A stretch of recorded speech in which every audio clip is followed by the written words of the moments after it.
তোফায়েল আহমেদের মতো বর্ষিয়ান রাজনীতিবিদের মৃত্যুর পর মাত্র ৪ ঘন্টার মাথায় তাকে ঢাকার ভিতর থেকে বের করে দেওয়া হচ্ছে। আজকে ৩ ঘটিকার সময় তোফায়েল আহমেদ ইন্তেকাল করেছে এবং তার প্রথম জানাজা ঢাকার ভেতরে অনুষ্ঠিত হবে হচ্ছে সন্ধ্যা ৭টায় অর্থাৎ বাদ মাগরিব। এই যে মাত্র ৪ ঘন্টার ব্যবধানে কোনো প্রকার রাষ্ট্রীয় মর্যাদা না দিয়ে তাকে ঢাকার ভিতরে বের করে দেওয়া হবে। এই জানাজা অনুষ্ঠিত হওয়ার পর তার লাশ বোলাতে যাবে এবং সেখানে দাফন হবে। তো এখানে কথা হচ্ছে তোফায়েল আহমেদ কে? তোফায়েল আহমেদ সেই ব্যক্তি যিনি বাংলাদেশের স্বাধীনতা ইতিহাস বা বাংলাদেশের মানচিত্র এবং বাংলাদেশের পতাকা অঙ্কনের একজন কারিগর। তে এমন একজন নেতাকে রাষ্ট্রীয় মর্যাদা দেওয়া হচ্ছে না। তে সবচেয়ে বড় কথা হচ্ছে তিনি বাংলাদেশের একজন সাবেক সংসদ সদস্য।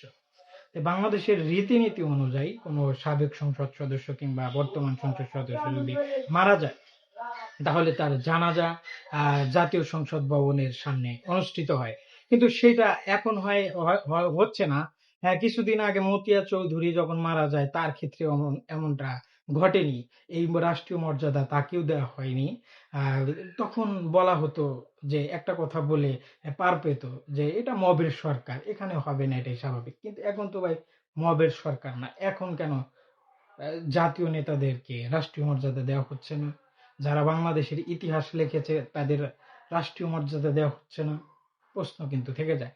তো এই যে জানা যায় কতজন লোক হলো, জানা যায় কতজন লোক হলো না, কার জানা যায়, কোন দলের নেতার জানা যায় কত লোক হলো, এইটা নিয়ে বাংলাদেশে একটি বহুল ভাবে একটা রাজনীতি চলে। সেটা কি এক শ্রেণীর মানুষ গর্ব করে যে তাদের নেত্রীর জানা যায় এত এত লোক হয়েছিল, হাজার হাজার লোক হয়েছিল। তাদের মানে বিশেষ করে জিয়াউর রহমান এবং খালেদা জিয়ার এই উপমাটা দেওয়া হয়। এখন কথা হইল যে তোফায়েল আহমেদের জানা যায় কত লোক হবে। দেখি আপনারা আপনাদের বেগম জিয়ার লাশ মানে মৃতদেহ যেমন ৩৩ ঘন্টা রেখেছিলেন, ৩৩ ঘন্টা পরে যেমন জানাজা অনুষ্ঠিত করেছিলেন, ঠিক সেই ৩৩ ঘন্টার সময়তে তোফায়েল আহমেদের বেলায় দেন।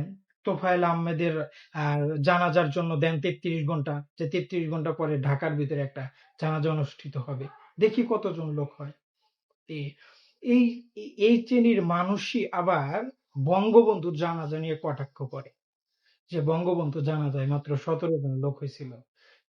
এখন কথা হলো বঙ্গবন্ধুর জানাজার যে ১৭ জন লোক হয়েছিল এটা তো এক কথায় বলে শেষ করা যায়, কিন্তু তার প্রেক্ষাপট, তার পেছনের প্রেক্ষাপটটা কি কেউ জানে, কেউ বলে? কিন্তু না।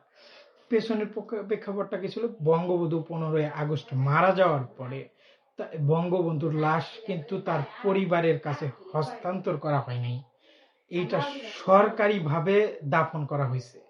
সরকারিভাবে সরকারের উদ্যোগে সেটা দাফন করা হয়েছে টুঙ্গিপাড়ায় নিয়ে গিয়ে এবং গোপনীয়তার সাথে। আর এই যে যারা জানাজায় লোক সংখ্যা নিয়ে বড়াই করে, তাদের নেতা জিয়াউর রহমান যখন মারা যায় তখন কিন্তু তার লাশটা তার পরিবারের কাছে হস্তান্তর করা হয়েছিল এবং তার পরিবার কিন্তু জানাজার সময়টা নির্ধারণ করেছিল এবং সেই সময়ে কিন্তু জানাজা অনুষ্ঠিত হয়েছিল।